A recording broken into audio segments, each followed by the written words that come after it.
The best part of this night is the last part of this night. ٹھیک ہے, کیونکہ ہر چیز کا جو بہترین ہوتا ہے نا وہ آخری حصہ ہوتا ہے. عمر کا بہترین حصہ آخری ہے, جمعے کا بہترین حصہ آخری ہے, عصر سے مغرب کا بیچ میں ہے, اس میں گھڑی ہے جس میں دعائیں قبول ہوتی ہیں. رمضان کا بہترین حصہ آخری 10 راتیں ہیں, اور لیلۃ القدر کی رات کا بہترین حصہ آخری جو ٹائم ہے فجر سے پہلے کا ٹائم. اور حالانکہ سبحان اللہ ہم لوگ کیا کر رہے ہوتے ہیں, ہم لوگ اس ٹائم میں سحری میں بزی ہوتے ہیں, گپ شپ بزی ہوتے ہیں, اب تو رات کی عبادت کر لی, تہجد پڑھ لی یا وہ کر لی, چلو آپ گپے مارتے ہیں. حالانکہ that time of the night is the most best time, and اللہ سبحانہ تعالیٰ از آن دا فرسٹ ہیون, اور جبریل علیہ السلام اور ملائکہ اس دنیا میں آئے ہوئے. So it's amazing time, don't miss a single second of this night.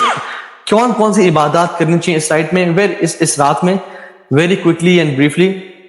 امام شوقانی رحمہ اللہ فرماتے ہیں کہ اس سورت سے جو بالکل پہلی سورت ہے وہ سورہ علق ہے, اور اللہ سبحانہ تعالیٰ سورہ علق میں سورہ علق begins with Iqra, read what, read Quran, and سورہ علق ends with واسجد واقترب, سجدہ کریں اور اللہ تعالیٰ کے قریب ہو جائیں. سبحان اللہ, اس سورت سے بالکل جو پچھلی سورت ہے اس میں اللہ سبحانہ تعالیٰ شروع کر رہے ہیں اقرا سے, پڑھو قرآن کو, اور اینڈ کرو واسجد واقترب. سو علماء اس میں کہتے ہیں, اور جو میں بھی سمجھتا ہوں, کہ اس رات میں قرآن کی تلاوت کثرت کے ساتھ, دعا کثرت کے ساتھ, نماز کثرت کے ساتھ پڑھنی چاہیے. اور سبحان اللہ ایک میں آپ کو ایکشن بتاتا ہوں جو کہ ان تینوں اعمال کو اکٹھا کر لیتا ہے, وہ ہے قیام اللیل, وہ ہے رات کو کھڑے ہونا, تہجد پڑھنا. قیام اللیل میں اللہ اکبر کر کے آپ نماز تو پڑھ رہے ہیں, اس نماز میں آپ قرآن کی بھی لمبی تلاوت کریں اور پھر سجدوں میں لمبی دعا کریں. تو اس ایکشن میں تینوں ایکشنز کو جمع کر دیا گیا, قرآن کی تلاوت بھی اکٹھی ہو گئی اور آپ نے سجدے میں بھی لمبی دعا کر لی.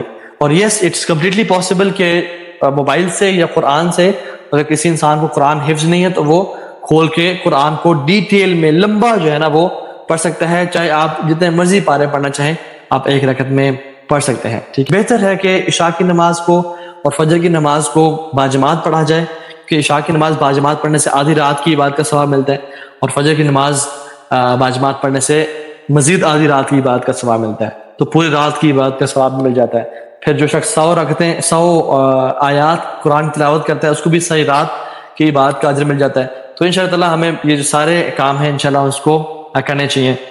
دیکھو اگر آپ لیلۃ القدر پانا چاہ رہے تھے لیکن آپ کسی طرح سے بیمار ہو گئے, نہیں پا پائے, انشاءاللہ you will still get the reward. اور ووٹ اگر سوئے رہ گئے انسان تو انشاءاللہ اس کو اس کی نیکی پہ اجر ملے گا, اس کی نیت پہ اس کو اجر ملے گا. کیونکہ جو شخص تہجد کا ارادہ کر کے سویا تو اور نہ اٹھ سکا تو وہ اللہ تعالیٰ کی طرف سے اس کو صدقہ ہے, اللہ تعالیٰ اس کی رات کی عبادت لکھ بھی دیتے ہیں اور اس کو ریوارڈ کرتے ہیں, کیونکہ اللہ سبحانہ بڑا رحیم و کریم ہے. فرماتے ہیں انا عند ظن عبدی بی, میں اپنے بندے گمان کے مطابق ہوں. اگر آپ لیلۃ القدر پانا چاہ رہے تھے لیکن آپ کسی طرح سے بیمار ہو گئے, نہیں پا پائے, انشاءاللہ you will still get the reward. اور what should we do کہ ہم اس رات کا اجر پالیں آفٹر رمضان؟ اللہ اکبر, is it possible؟ وضو کرتا ہے, رات کو عشاء کی نماز باجماعت پڑھتا ہے اور نماز کے بعد 4 رکعتیں پڑھتا ہے. یہ سنن موقدہ نہیں ہے بلکہ یہ سمپل نوافل ہیں. 4 رکعتیں پڑھتا ہے, اور وہ کس طرح پڑھتا ہے؟ چاروں کو جوڑ کے پڑھتا ہے, مطلب عشاء کی نماز کی طرح پڑھتا ہے.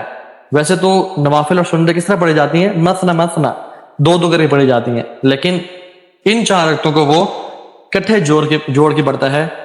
تو اس بندے کو ان 4 رکعتوں کا ثواب ایسے ہی ملے گا جیسے اس بندے نے یہ 4 رکعتیں لیلۃ القدر کی رات میں پڑھی. الحمدللہ میں نے بھی پہلے نہیں سنی تھی, تو ایک ٹائم آتا ہے کہ انسان اس چیز کو جان لیتا ہے اور سیکھ لیتا ہے. جو شخص اس کو سن چکا ہے وہ رمضان کی راتوں میں بھی یہ کر سکتا ہے عمل, کہ ایسا عمل کرے, وضو بہترین طریقے سے کرے, عشاء کی نماز کو باجماعت پڑھے اور 4 رکعتیں پڑھے. سسٹرز کیا کریں؟ اگر وہ باجماعت نماز نہیں پڑھ سکتی وہ انشاءاللہ گھر میں بھی پڑھ سکتی ہیں.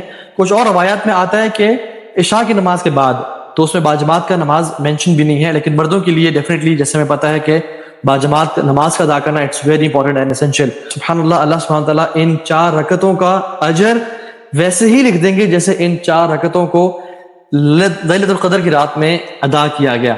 اللہ اکبر. And how amazing is that. اللہ سبحانہ تعالیٰ ہمیں رمضان کے بعد بھی اور سارا سال اس امیزنگ سنت پہ عمل کرنے کی توفیق دے. اور میں نے اس پہ اچھی خاصی ریسرچ کر کے میں بات کر رہا ہوں, اور میں صرف بات نہیں کر رہا, علماء اس کو authentic کہتے ہیں, and it's completely authentic بفضل اللہ تعالیٰ. تو it's a blessing from اللہ سبحانہ تعالیٰ. اللہ تعالیٰ چاہتے ہیں کہ میرے بندوں کو میں کثرت کے ساتھ اور زیادہ سے زیادہ ریوارڈ اور اجر دے دوں انشاءاللہ تعالیٰ. سو دس از an amazing night. اللہ سبحانہ تعالیٰ ہمیں کثرت سے عمل کرنے کی توفیق